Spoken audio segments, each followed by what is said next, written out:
ngizocela ukuthi sisebenzisane ke namaphoyisa mangabe phenya ngoba esikutholayo ukuthi ikhali ezisetshenziswayo yibhamu ikakhulukazi. So lona loyo konesibhamu kule ndawo uyosixolela.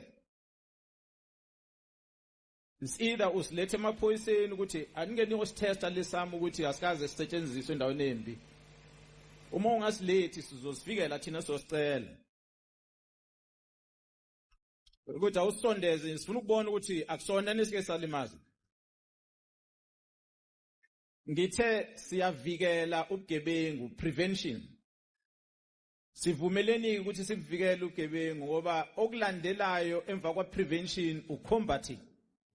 Masithi siyacombatha uzolibuza iphoyisa ukuthi what does combat mean? Okusho ukuthi lokho kusesinqeni lephoyisa kufanele iphoyisa likubambe ngesandla ngoba usuke sekuku. Ngiyacela ukuthi singaze sifike kuloko bakwethu.